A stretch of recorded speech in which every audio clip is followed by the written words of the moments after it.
Welcome to episode number 136 of the Cheesesteaks and Controllers podcast, presented by Fox PHL The Gambler, 102.5 FM, 1480 AM, iHeartRadio, or wherever you get your podcasts is where you're listening to this voice right now. My name is Jason Finelli, and I am the esports and gaming insider for Fox PHL The Gambler, coming at you today with a bit of a somber episode. It's not going to be the happiest one. I don't say that as in like it's going to be doom and gloom and we're all going to be sad. It's just about a topic that kind of makes me sad in general, right? We're going to talk about, we're leading into basically the episode with the news that Activision laid off a lot of folks in their esports division, specifically when it comes to the Overwatch League. And I've brought in a prominent reporter in that scene, from the formerly Kotaku and now writes for the Verge, that's Parrish,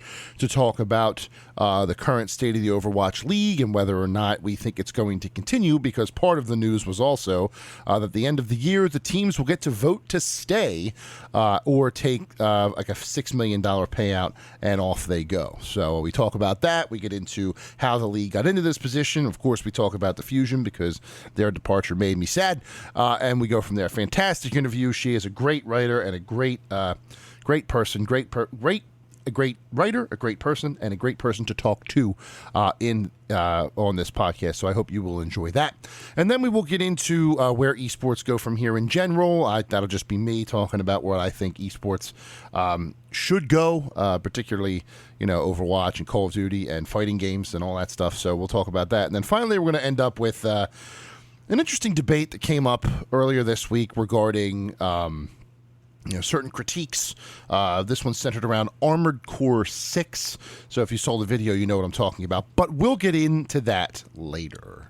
First, our guest today on Cheesesteaks and Controllers episode number 136 is someone I had to seek out when I looked into this Overwatch League story for two reasons. One, she wrote it. And two, she has been following the Overwatch League basically for as long as I have known her as a writer and been following her work.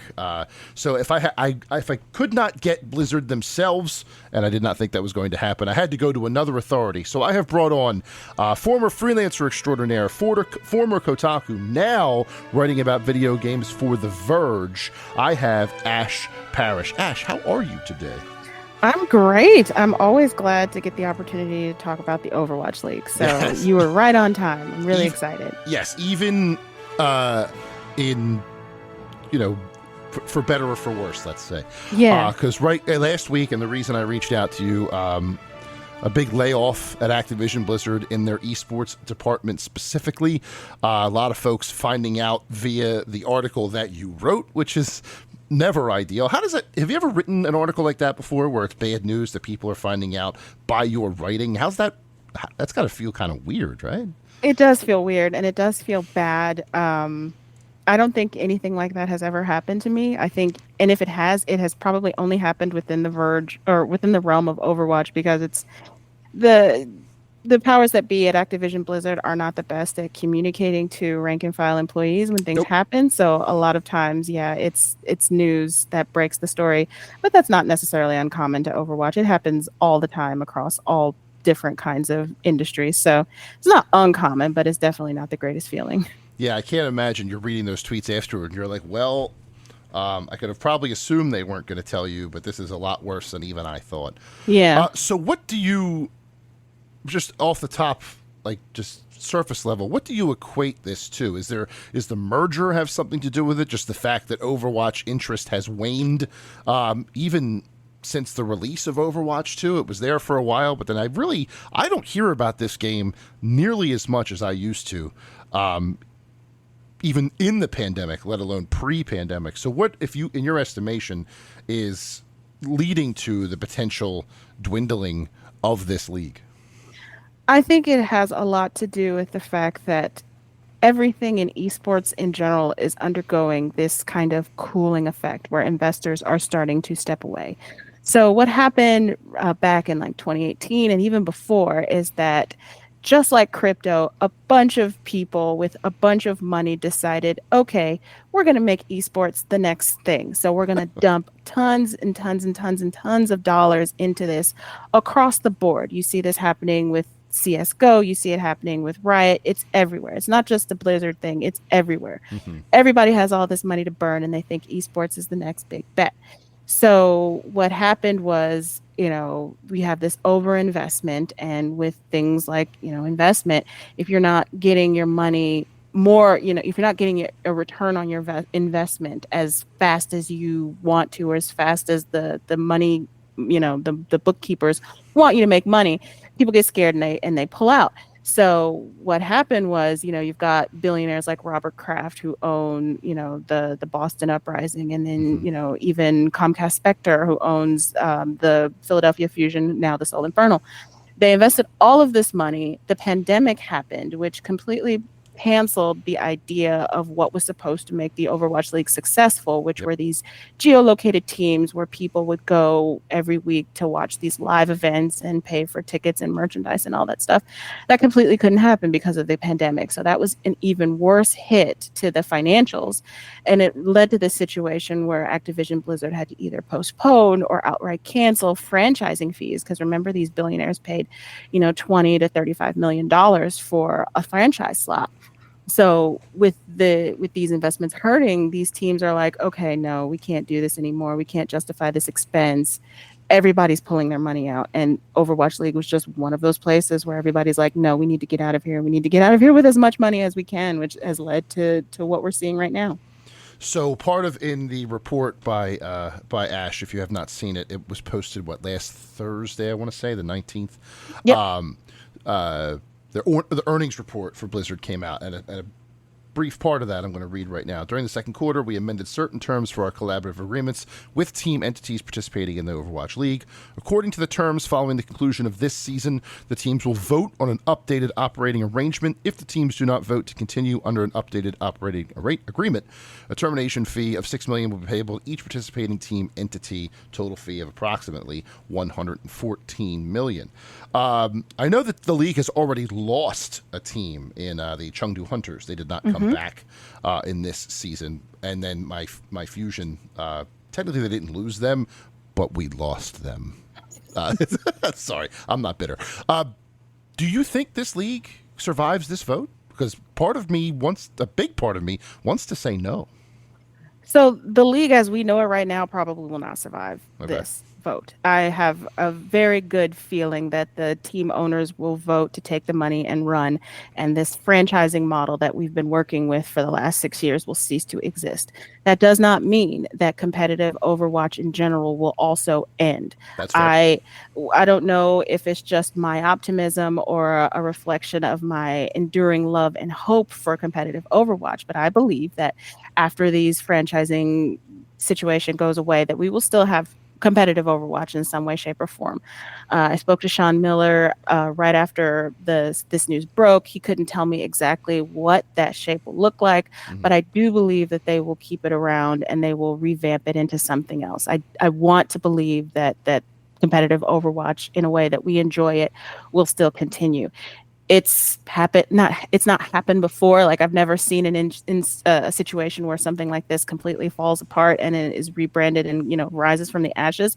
But competitive Overwatch has existed as a live entertainment thing before, with the Apex tournament that Right. existed before the Overwatch League got started. So I want to believe that we can get back to something like that after this is done. So I have hope that it will continue, just not like this. I appreciate that hope. I'm with you on that, but I Yeah. wonder if whatever is next will use the sort of geolocation format, or if it will use the format of like a Riot with their League of Legends, where it's not where they're located, it's the names of the teams themselves or the organization. So you're not rooting for as you said, the Boston Uprising, you're rooting for whatever Kraft's team name is. It's off the top of my head. I don't remember. A Cronky. Actually, I don't know who Yeah, owns yeah. them either, but yeah, I don't know. I have to imagine. So when speaking with Sean Milliner, who's the commissioner for the Overwatch League, he told me that, as they work through whatever the next, Overwatch League 2024 and beyond looks like, they're looking at other leagues as an example Mhm. for, how they'll shape their new league. And that means, going back to this traditional format where it was esports organizations that were the names on the side of the building instead of, geolocated teams like the Atlanta Rain and stuff like that. We don't really see this kind of geolocation anywhere else at esports. It was an anomaly, and I have to imagine that after it's over, that will go back. The status quo will reassert itself. So we'll see things like, instead of the Florida Mayhem, we'll see Misfits. Instead Okay. of Vancouver Titans, I think we'll see Luminosity. I don't Luminosity. Yep. remember who. That Yeah, sounds right. that we'll go back to that. Yeah, I could see that too, but I wonder if they don't try again, just taking some cues from the other league under their umbrella, the Call of Duty League. There has been some shakeups there too. It's by no means a perfect representation of what a geolocated esports league could be, but they seem to be chugging along fairly well. The season just ended, I believe, or is going into championships very soon. Things seem to be okay there. What makes Call of Duty League different? Is it just the name Call of Duty, you think, that's keeping it going? Or is there more to it? 100%, it's the fact that Call of Duty is far more popular Yeah. and has a more general, broader reach than Overwatch 2. I don't. That's not my scene. I don't. I It's don't. not I mine don't either. follow. Yeah, I don't follow what they're doing over there too closely. But I know that they are doing a little bit better at securing outside partnerships than the Mm. Overwatch League has. They just got like a $5 or $6 million investment from either Mountain Dew or Monster, Oh, or wow. maybe it was Red Wolf. It was like $5 or $6 million. It was a big like drink company. So they're doing way better. They also have the distinction of being able to co-stream not only on YouTube but on Twitch. And what we've seen is Twitch has a far better way to outreach and is a far better viewing experience for these Mhm. kinds of things. So the Overwatch League first started on Twitch, and then a couple years after it started, it signed an exclusivity deal with YouTube, and like viewership numbers have kind of tanked after that because Yep. YouTube is just not the place for those kinds of events. Twitch is just better. I don't know why, but I just know that Twitch is a better viewing experience and better at like getting people to come in and watch. So that might explain why Call of Duty is seeing better success in terms of its esports league, and why it might still keep that uh, geolocational city-based model. But who knows? They might get rid of that too, and we might go back to just having the CDL with general esports orgs names. Who knows? But yeah, I think that's what's going on. Just Call of Duty is just the more popular game. Yeah, they had that too. What was it? The CWL, the Call of Duty World League, I think it was Hmm. called, something Yep. like that. Yeah, I mean, I could see that happening as well. And I wonder too, with the Twitch platform versus YouTube, I think it's just the knowledge base of the core usership. Like, Hmm. just gamers know gaming more in general. It's a weird thing to say, but that's what it is. So Twitch is their platform. So it makes sense that if they're going to watch esports, they think Twitch before they think YouTube. And speaking as someone whose father tries to watch esports with him on a regular basis, and man, he tries. He really does. But he just can't follow it. It's too fast. I wonder if the general population who like turns on Overwatch League when it was on ABC pre-pandemic is like, what the heck is this? And then switches because it's just there's just too much happening at once. But anyhow, back to I was a bit of a rant there. Sorry about that. No, that's I okay. I also want to ask too about the impact of Overwatch 2's creation and rocky launch. I thought when it was happening that using the Overwatch League to showcase the game on a weekly basis was a brilliant idea. You have the league, use it to show what the new game is going to look like. But unfortunately, I just don't think that the Overwatch faithful really took to that new format. Would you say that's accurate? So you hit upon like what is actually at the core of every esport. The idea, it's like an unspoken thing. The idea of every esport league that gets broadcast like this is at its core evangelical arm for the game itself. Hmm. You watch Worlds, you watch, the Valorant Game Changers or whatever they've got going on over there, and it makes you want to play the game. That's what these companies are counting on. That's how they bring in, new players, or, you know, get the casual players even more invested in their product. That's the point of these things. Sure. That's what Overwatch 2 was supposed to do, but Overwatch 2, because of all of the things that happened during its development and all of the things that are coming out now, it just doesn't justify, what happened. Like, Overwatch 2 is not a sequel. No. It just isn't a Agree. sequel. It's not a new game. It's just an updated version of an old game. But the updates aren't doing enough to bring in or bring back that core audience that has been burned by, years of like little to no updates and little Hmm. to no communication and little to no like substantial, modifications to gameplay. The Overwatch they took a chance on changing its format, going down from 6 players to 5.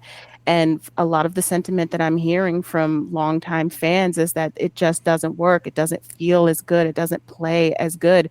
And it's just not as interesting. And, they tried, and hopefully, maybe with things that are on the horizon with new game modes and new heroes, that it can try to bring those people back. But it just doesn't seem like that's working for it. Like, all of the big bets that they're making with Overwatch 2 so far haven't really panned out, and it's just unfortunate to see. Now, you mentioned earlier Riot and League Hmm. of Legends. They have been one of the strongest esports in the world for going on a dozen years, but they Hmm. also have never sequelized. So I Nope. wonder.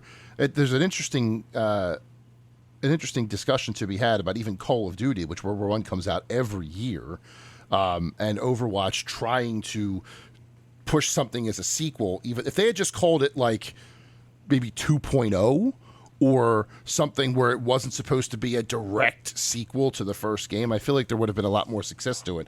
But calling it 2 comes with some expectations, and as you said, they weren't met. Would you agree with that? I would agree, definitely. Yeah. Um, it's just been we were excited for something new, right? We were Mm-hmm. looking forward to the hero mode that was unfortunately canceled. We were looking Brutal. forward to all these things that Brutal. just doesn't pan out. And when you are met with disappointment after disappointment after disappointment, there becomes a point where, people that you've already lost, that that were already on the fringes of being lost, just become straight up and down lost. And the Yeah. fact that now with the new seasons that you're going to have to continually pay for campaign content Whew. is just like, that's another kind of nail in the coffin. That's just turning a whole bunch of people off while not doing enough to bring in new people. Do you think there's maybe an outside shot that should this merger finally be completed and we can all stop talking about Microsoft buying Activision Blizzard as we have been for 18, 19 months, that the Microsoft brass might step in and take a look at what's happening here and see if they can't, even if they just take a different approach to what an Overwatch League could look like, or Overwatch's development in general, maybe more support teams or a different game modes taken from Halo. That's a weird thing to say, but hey, who knows? Is there a sense of slight optimism from the Overwatch community that hey, maybe Microsoft could fix our game a little bit and we could start enjoying it more?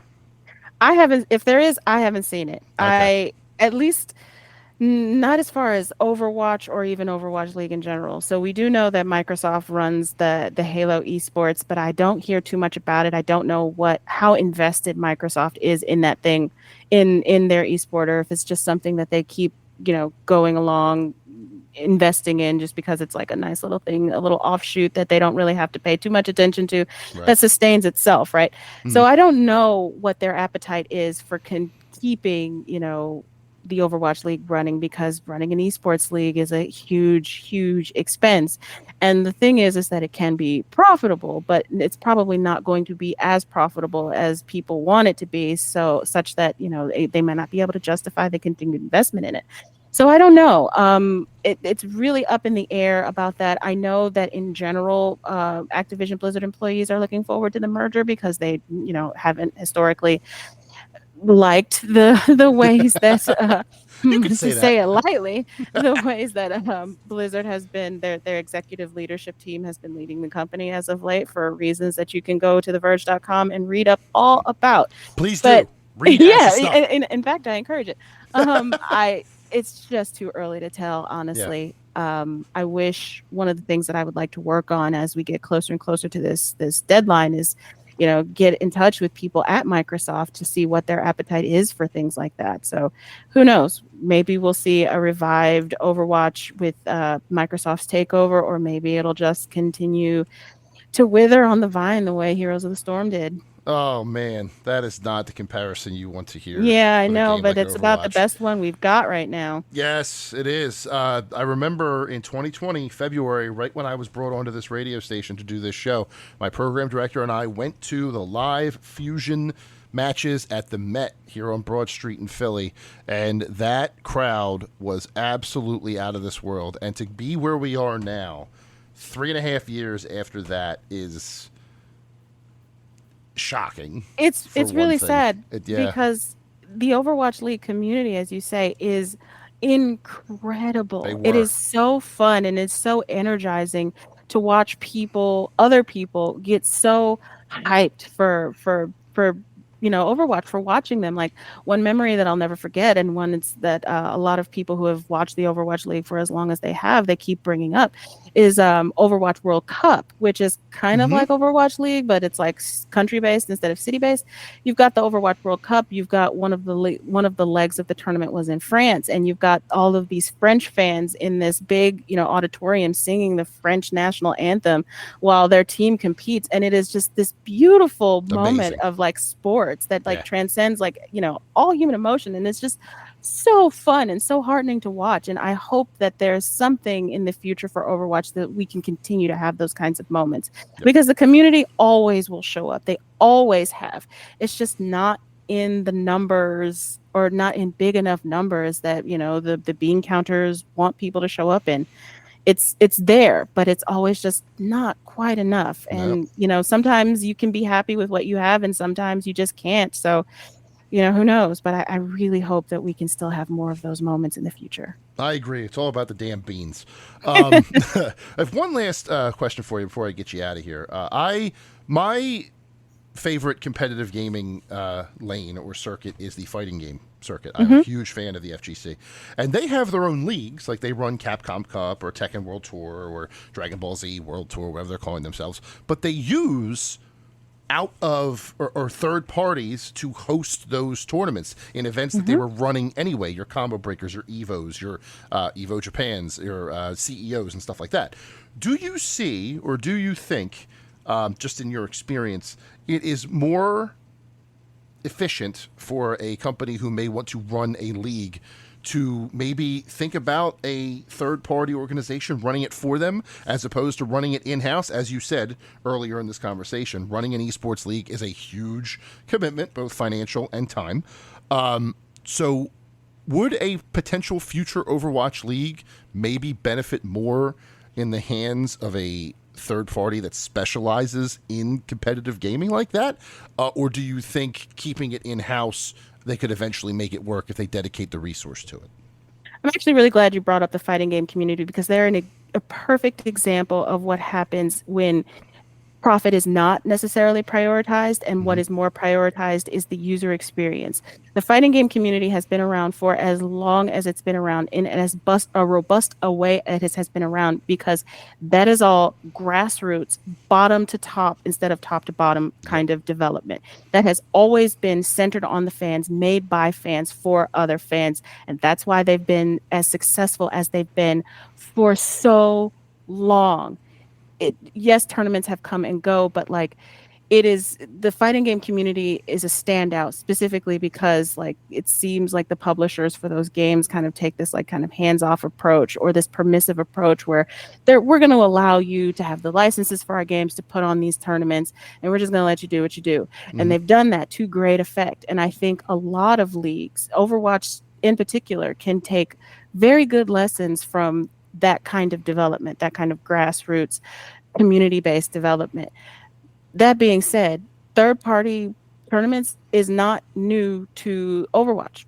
That's what the Apex tournament was. It was a True. third-party tournament put on by OGN, which was a South Korean esports, entertainment company. So, and what happened with the Overwatch League? What initially upset a lot of fans at the beginning of the Overwatch League was that Blizzard said, "Okay, no more third-party stuff because we want to be the only place where you can go to get this kinds of things," and it kind of killed that like grassroots community-based enthusiasm for Overwatch, because now you had to go to the big papa to get anything that you wanted.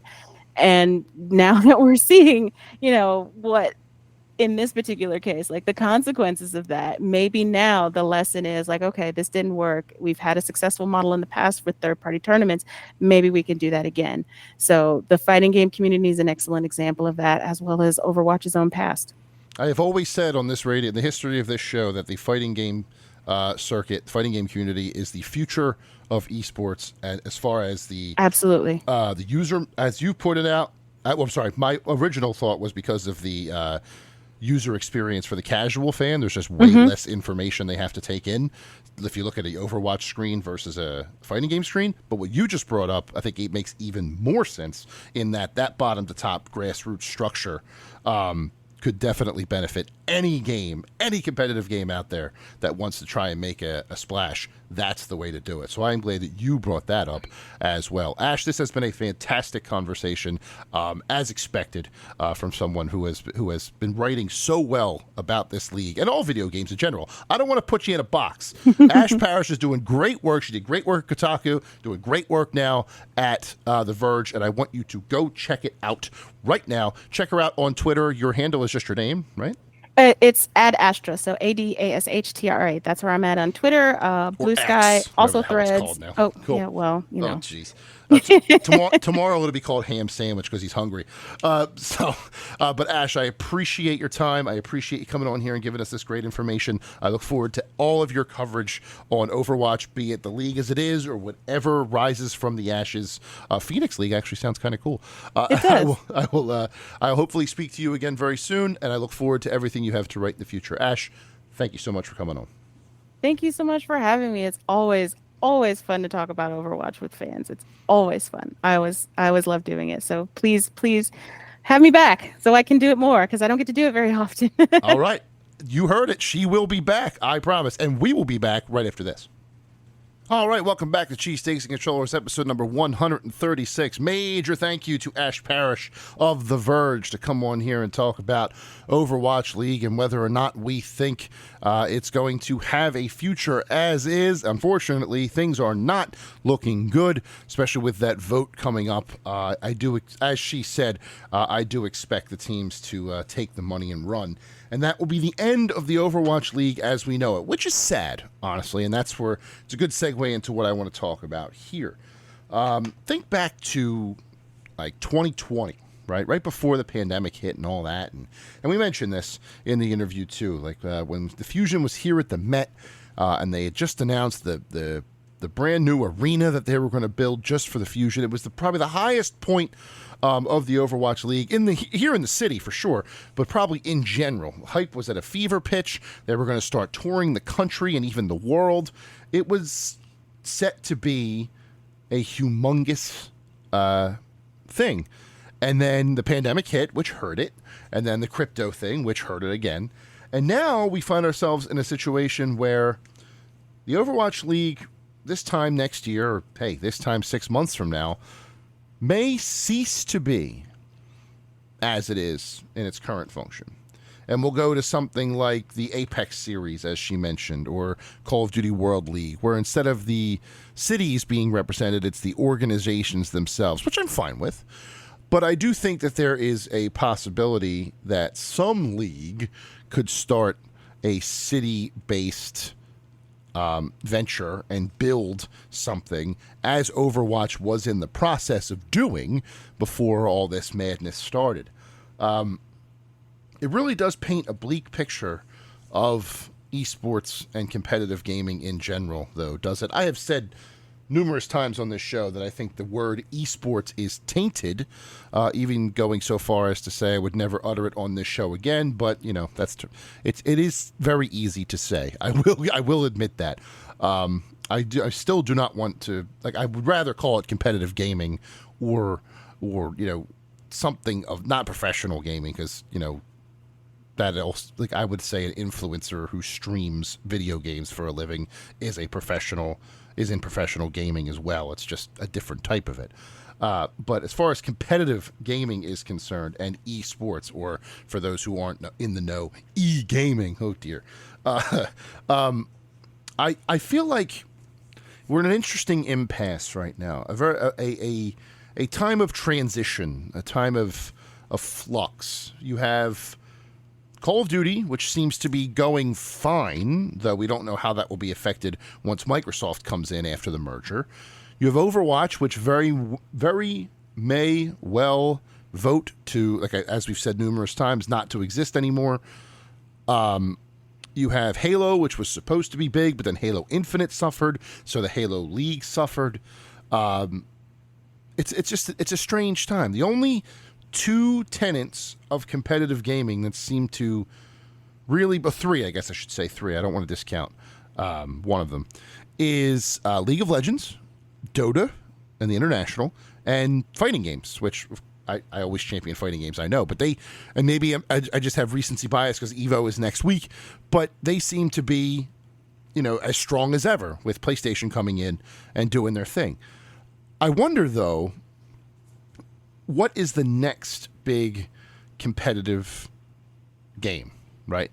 What could be the next big thing in competitive games? I think Pokemon has an interesting situation where their world championships in 2 weeks' time, they have multiple games. They have Scarlet and Violet. They have the trading card game. They have Pokemon Go. They have Pokemon Unite. They had Pokken Tournament when that was current. Now they've kind of eased off that for Unite. I imagine that will come back if they ever decide to revisit that franchise. Pokemon's kind of taking a spread approach where we put out as many games as we can in as many different formats as we can and see how many people we can bring in that way, which I like. I have a feeling I'm going to be watching some Scarlet and Violet and some Pokemon trading card game in 2 weeks' time, and Unite as well. I do enjoy Unite. But that's an interesting approach. Just have a bunch of games at once and see what happens. Riot may be taking that approach as well. They have League of Legends, which is their big one, obviously. Probably the biggest esport in the world. The FIFA of esports, or competitive gaming, if you ask me. They have Legends of Runeterra, which has a following, but not as big. Same with Teamfight Tactics. And then Project L, which was announced this week to be demoed at EVO, is coming up. No one knows when or how far away that actually is. They had said 2023, and unless they do an early access sort of thing, I think that gets pushed to 2024 because they only have 4 characters ready for EVO next week, and that's not a lot. But I want them to take their time. They can do whatever they want with that game. It looks fantastic. So Riot may be going with the multi-pronged approach as well eventually. They just need to build Legends of Runeterra, and Teamfight Tactics competitive scene as well. I still think, and I've said this before and I will say it again, that a potential money-making venture would be a city-based competitive fighting game league where you take people from different cities who are good at different games, and you treat the games as quote-unquote weight classes in a UFC-style competition or competition-based league. So you have the Street Fighter weight class, where Street Fighter 6 is heavily promoted.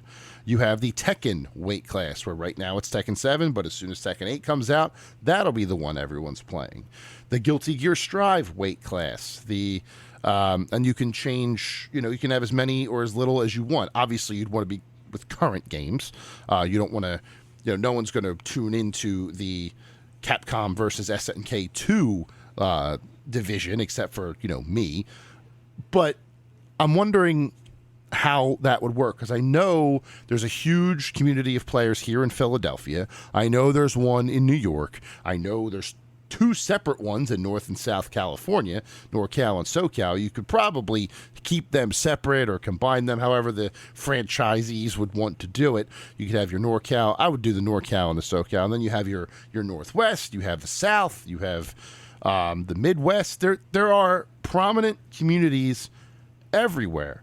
You could make a squad of fighting game players with alternates or backups or what have you, even like different ranks. You could have the master level, which is where you'd find your IDOMs and your MENA RDs, although MENA is Dominican Republic, but hey, you can include them too. Why the heck not? They certainly deserve it. He's the only two-time Capcom Cup champion in existence. That clearly something's going right down in Dominican Republic's Street Fighter scene. You could have, like pioneer rank or mid rank or entry rank, whatever you'd want to call it, and people can move up those individual ranks in their game as well. There is a system you could make here with fighting games, and in my opinion, as I've said before, it would have to be fighting games, because fighting games are the easiest video games, competitive-based video games, to understand just by looking at the screen. If you've listened to my show, you've heard me say this multiple times, but it does bear repeating. When you're looking at the screen, if you're not a gamer, if you're not a person with a video game background, and you look at the screen during a League of Legends Worlds broadcast, let's say Worlds is coming up soon, you have no idea what's going on that screen. There are too many symbols. There are too many things to pay attention to. None of them know what's going on. I've been watching Worlds basically every year since I've started this podcast, and I've kept up with the LCS for the most part ever since I started this podcast in 2020. I'm 3 years in, and I still have no idea what some of those symbols mean. I know the basic gist of the mechanics, but I don't know the nitty-gritty. And that's me, being 3 years into it. So I understand it, but I don't quite completely wrap my head around it, if that makes sense. Same with Overwatch. Now, Overwatch and Call of Duty have a different issue. They have less information that needs to be taken in than a League of Legends or a Dota, but they also are too fast, especially when they go into the first-person viewpoints. I've tried watching this with my parents, and I've tried watching it with my wife, who doesn't follow video games like I do, and other people who aren't Call of Duty and Overwatch fans, and some of them get motion sick just because it's too fast. Those first person views of the players playing are just whipping around too much. There's too many it's hard for the casual non-gamer who you're trying to attract here to understand. Fighting games, you don't have that. You have two people on the screen, unless it's a team-based game, then they can switch back and forth. There's a health bar. There's a super bar on the bottom to see how much meter they have, how much time's left in the round, how many rounds have been played, who won the rounds that have been played, who won the matches that have been played based on the overlays of the tournament, like if it's 1-1 in the sets, or if it's 1-0, if player one won the first match and they're in the second one. You know what I'm talking about. And that's it. That's all the information you need. Everything's there. And then you could even throw a little WWE in there if you get the personalities that go in. I know that Punk from the Street Fighter community has a bit of an edge to him. He might make a good heel. You might have a good white meat baby face. You could throw some performance in there if the person has the chops to be able to perform. That is a possibility too. So you could build a fighting game league that way, right? Instead of just, letting people sit down, play fighting games, which again are super easy for those who don't play video games to understand in comparison to other competitive games, but still might not be enough to keep their interest. You want to give them some personalities too. Like, tell me Sonic Fox wouldn't be a perfect champion for something like this. Of course they would. Of course they would. That is my, that's my pipe dream vision for a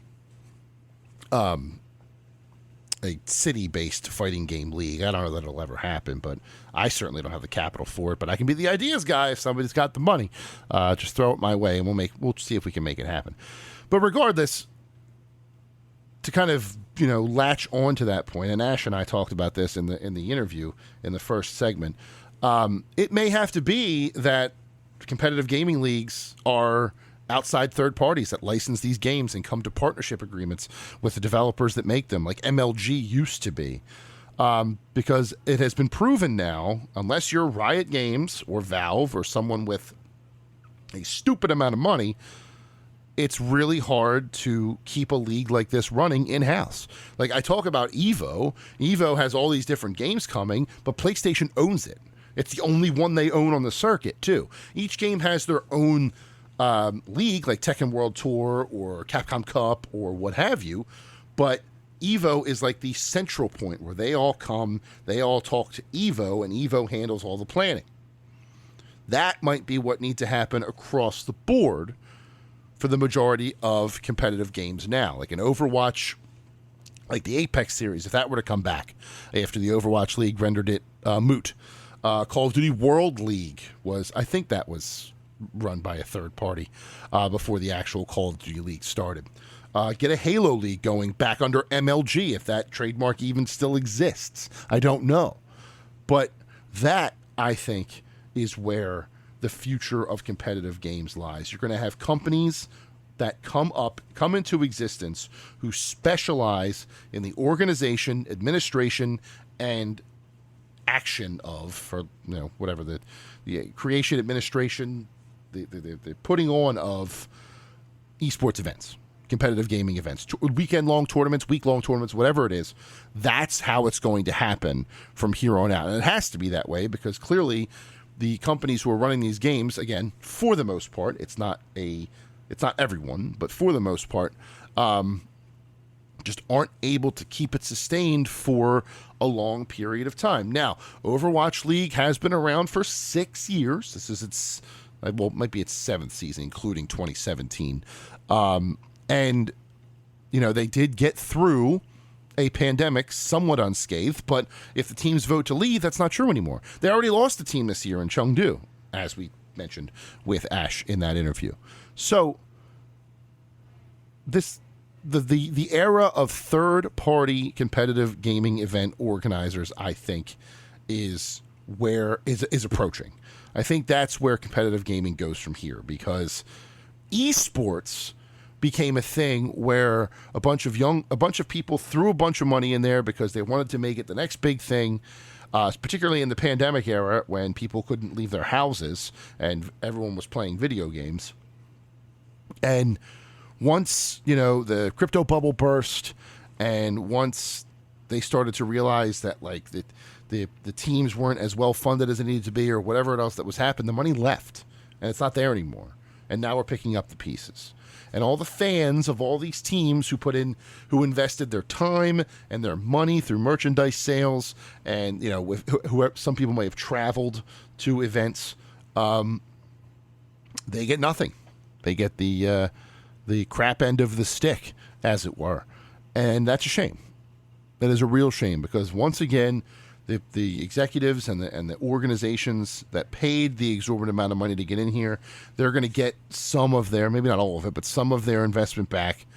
And the rest of us who championed these teams are going to get a pat on the head and a thank you. And that's unfair. I would be jilted if I was more into the Overwatch League than I am. Admittedly, since Philadelphia left and went to Seoul, I haven't watched a single match. I can't bring myself to do it, particularly one with Seoul in it. It just makes me too sad. I might pop in for the finals, but if the Infernal make those finals, I'll be very upset. There will be rage on this show if the Seoul Infernal left Philadelphia and their reward was a championship.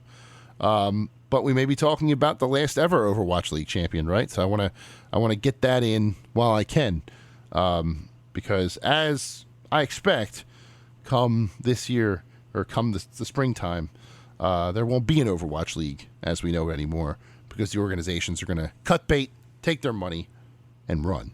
And frankly, I don't necessarily blame them for that, but I will be sad that it's happening. Coming up after the break, we will talk about certain critiques with video games nowadays and how, unfortunately, the things that people put a lot of value into just don't matter. Sorry to say, they don't matter. Stick around. All right, welcome back to Cheesesteaks and Controllers, episode number 136. And after all that doom and gloom about the esports industry, competitive gaming industry, I really got to start, following my own example here. And talking with the incredible Ash Parrish. That was not doom and gloom. That was a great conversation. I wanted to switch topics here to close things out this week. And just address a little bit of a Twitter controversy that came out. So somebody, previews for Armored Core 6 Fires of Rubicon came out earlier this week. I want to say Monday or Tuesday.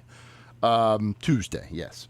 And, video previews, written previews, all that good stuff. And it looks fun. It looks really good. Armored Core is admittedly a franchise that I am not too familiar with. But based on what I'm watching, based on what I'm seeing, it really does seem like a lot of fun. Something I can get behind, right?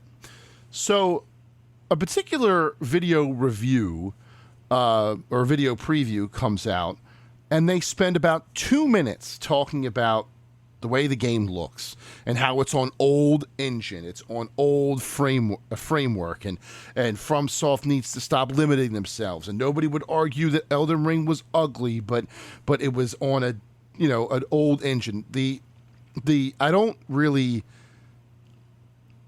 like. They're basically saying because it was on old framework that it's ugly, right? And they need to start using a new engine. Bring out this new engine. Shift to Unreal 5 and all this other stuff. And I'm just here to tell you, sir, whoever reviewed this, whoever made this preview, that graphics ain't nothing. I'm sorry. Look, I enjoy a good-looking game as much as the next person. I love, like in Horizon, getting on a cliff and looking out over the world and seeing all that beauty, especially with a nice sunset or sunrise. If I'm in that time of in-game world, that in-game world time or whatever, I love that. Don't get me wrong; it's wonderful, it's awe-inspiring, it's breathtaking, but it doesn't last very long. If I could just beat into the heads of every person who enjoys video games,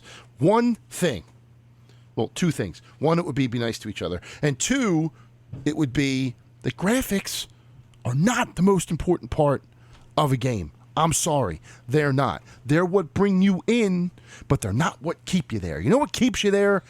A good gameplay loop, fun mechanics, a good story.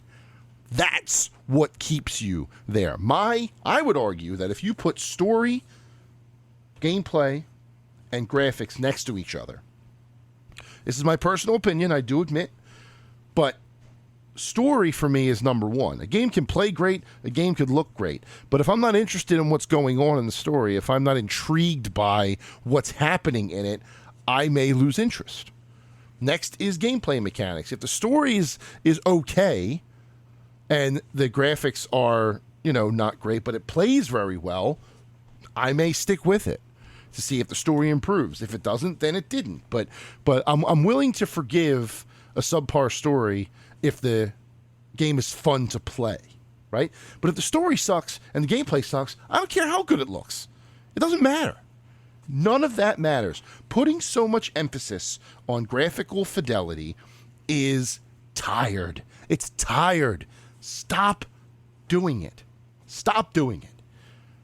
I don't play games to look at things. I play games to play games. If I wanted to just look at something, I'd watch a movie or a television show. And there are plenty of options for that. Some of them taking from video games, so you may not have to wait too long to play the game you want to look at so bad. But I don't understand, and maybe this is just because I've been playing games for, 35 years now? Not 35, like 32 years now, whatever the actual number is. And I've seen where they've come from. I know how it used to be.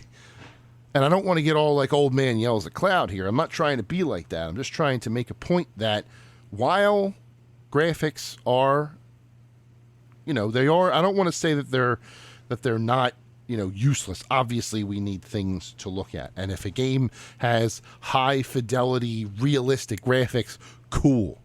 But if the story the game is trying to tell sucks and the game plays like crap, it could be it could have actual people in it, but it doesn't matter.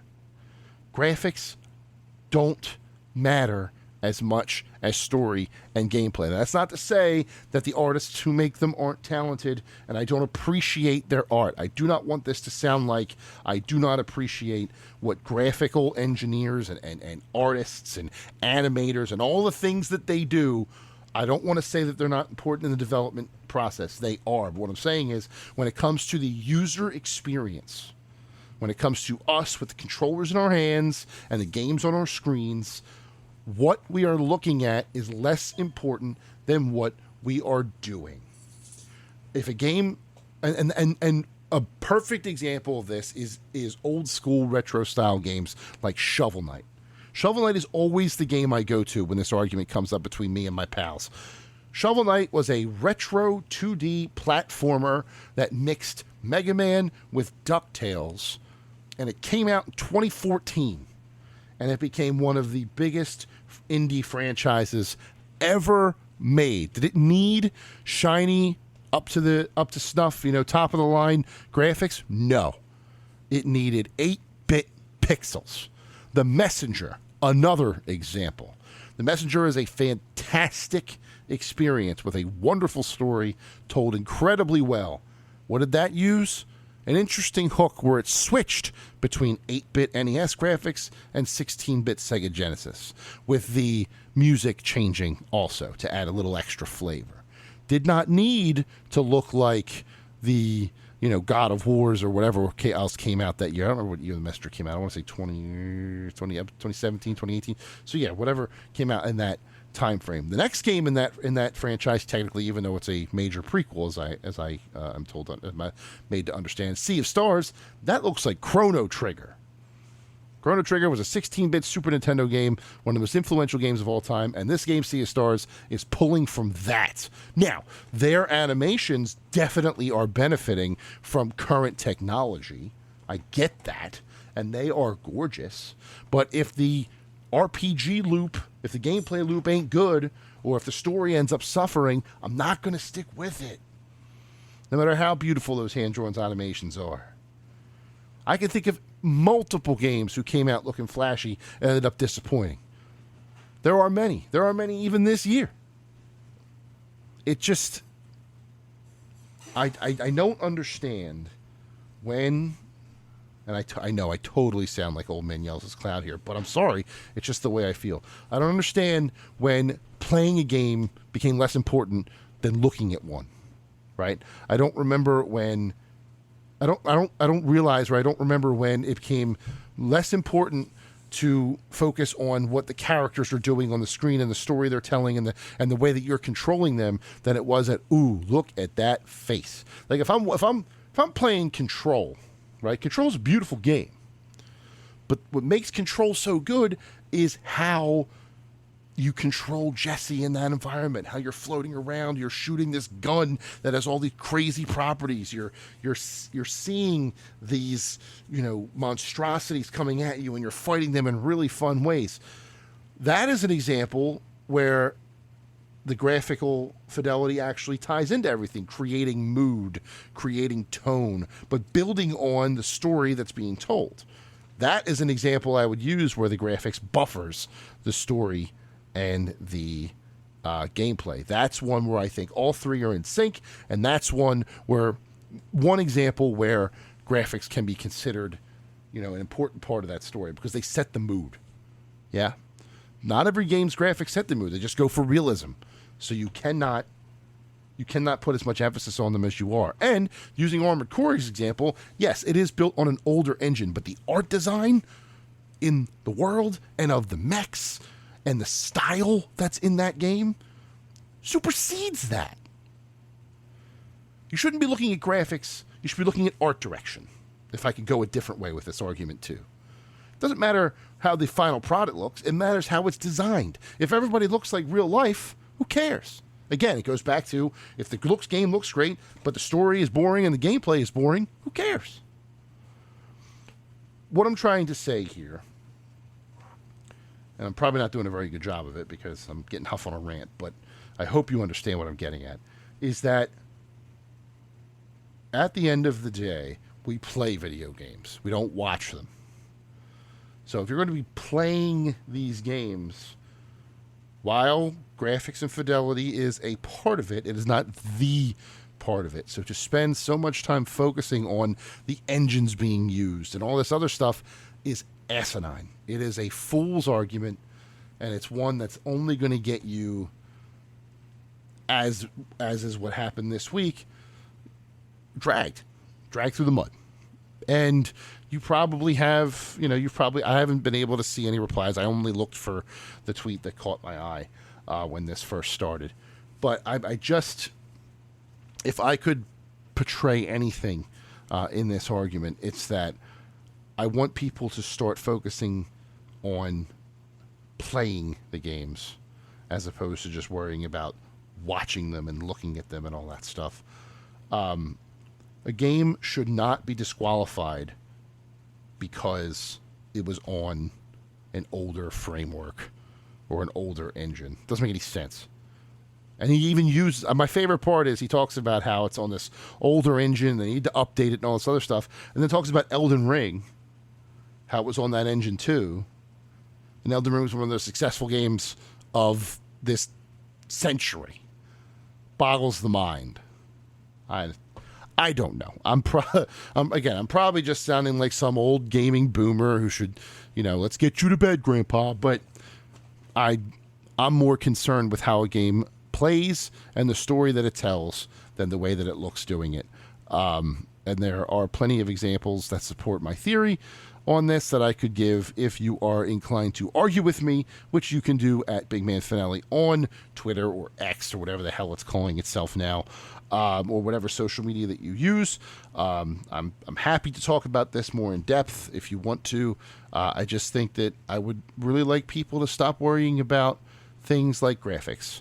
Graphics can be beautiful, and again, the artists and animators who make them come to life are very talented people, but in my evaluation of games, it is but one facet to a greater scheme, and one that I don't think should hold as much weight as it does. And I may be alone in this, but I just feel like there are more important things in a game when it comes to critiquing than the way it looks. If the art direction is very good, if the style that it's using is good, then I don't care if it's not the most realistic looking thing in the world. If it looks cool without looking real, that's not a problem. And I wish we would stop making it one in the future. So stop doing that. Stop it. Go to your room. I don't care. But so that's my opinion on that. I hope when the game comes out, people are focusing on how awesome it is to be a mech and slash other mechs and all that good stuff instead of just worrying about, maybe one of the mech's legs popped into screen and it ruined the experience for you. If that happens, I'm very sorry, but that shouldn't happen. But we are now at the end of episode number 136 of the Cheesesteaks and Controllers podcast, presented by Fox PHL The Gambler, 102.5 AM PM, FM, 1480 AM, iHeartRadio. I forgot how radio works, or wherever you get your podcasts. As I say every single week, if you are hearing these words, you have reached the end of the episode, and I am always grateful that you did. I hope you were entertained, educated, enjoyed what you heard. Thank you again to Ash Parrish of The Verge for joining me today on this escapade.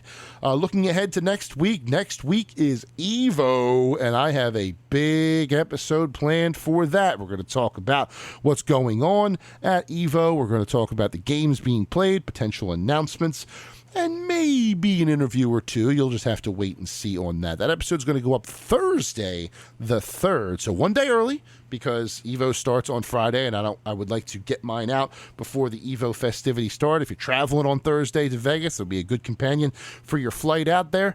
I hope you'll enjoy that. But before that happens, I hope you have a fantastic weekend. I hope you have an even better week right behind it. And we will be back next week with more of the latest and greatest in video games and competitive gaming here on cheesesteaks and controllers. I am Jason Finelli, and I will talk to you again next week. Bye-bye.